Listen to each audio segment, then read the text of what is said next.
Hey Internet, Justin from Darkside Records here, located at 611 Dutchess Turnpike in Poughkeepsie. Whoa. Or on the internet at darksiderecords.com. Today, we're going to be talking about the Music Hall USB-1 turntable.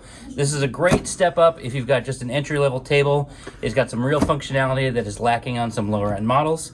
And we figured we'd take it apart, show you how to set it up, and get you rocking.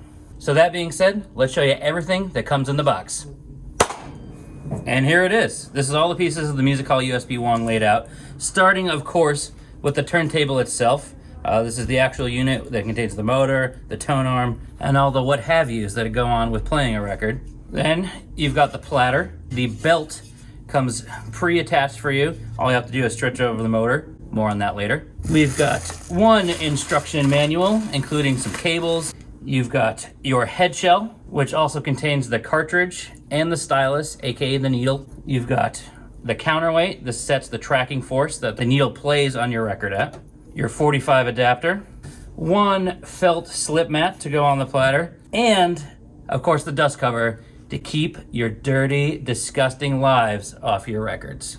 So first things first, we're gonna go ahead and set the platter down onto the body of the turntable itself. All you do is line up the center hole with the center spindle here, gently set it down over the center pin like that. To attach the belt, all you do is grab this little ribbon, remove the tape that they put on there. This ribbon is just a convenience. You don't need it to attach the belt. Slip the belt over the brass pulley.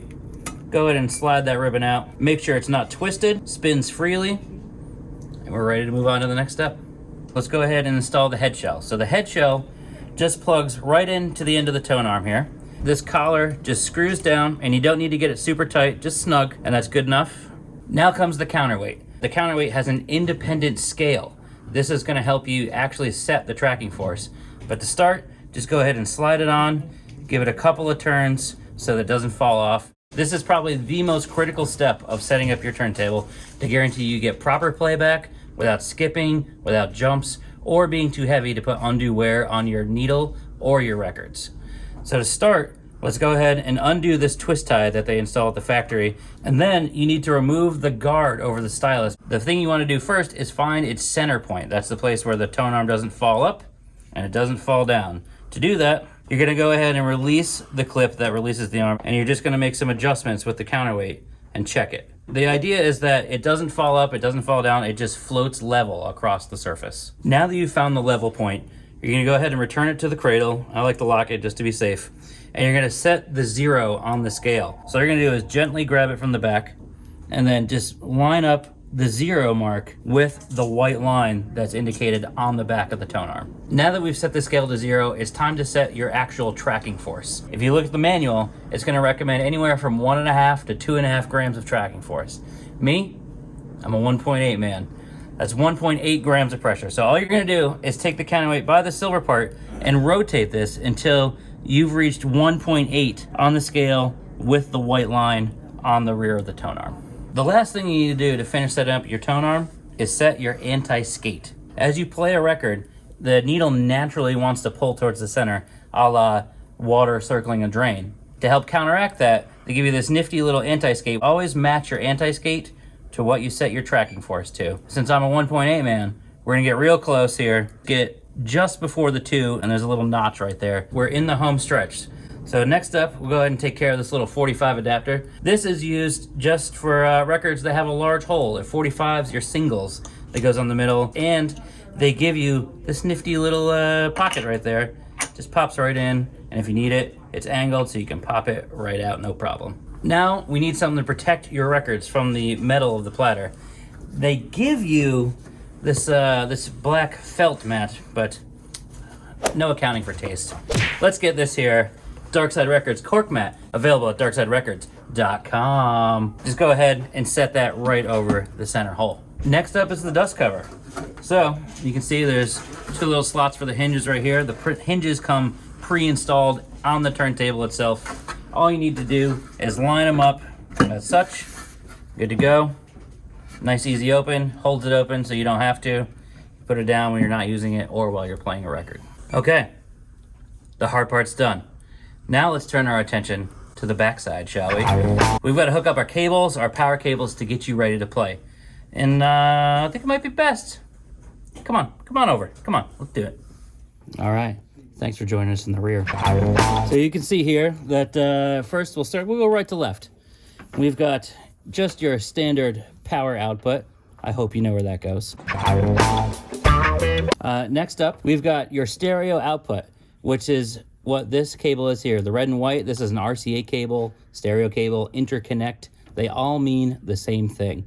So all you have to do is match them up red to red and white to white.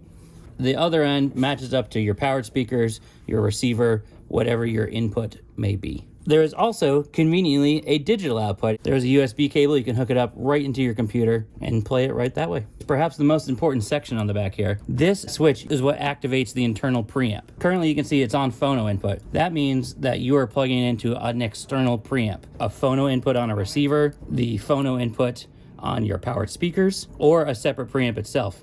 If you don't have one of those things, you're not going to get any sound using that.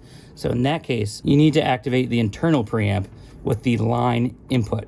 By changing that switch, you can plug this in to any input on your receiver or any generic input on powered speakers, and you're still going to get a line level signal from your turntable.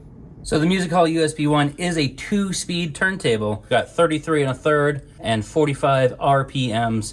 Also built into the turntable is a pitch adjustment. You can adjust the pitch of your record's playback plus or minus 10%. The turntable also comes with a Q lever.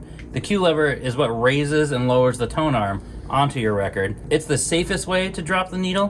When you're ready, we recommend lifting it up to start, getting yourself cued up to the record that you want, and then using the Q lever to slowly drop the needle down. It takes the human error out of it. And while we're at it, just for good measure, this is the power to the turntable right here. Just turn it on when you're ready to play a record, hit start. When you're done, stop, turn it off. Pretty basic. You did it, Internet! You're ready to play. Everything's set up, you're good to go. Throw your favorite record on, relax, sit down, it's gonna be okay. If you have any questions, even if you did not buy the turntable from us, feel free to give us a call, 845-452-8010. Head on over to our website, darksiderecords.com, or any of our social medias, Instagram, Twitter, Facebook, we're on all of them. Please reach out, we're happy to help. If you enjoyed this video, please give it a like. Why not give us a subscribe while you're at it, and share it with everyone you know. Thanks for watching. We'll see you in the bins, Internet. Darkside out.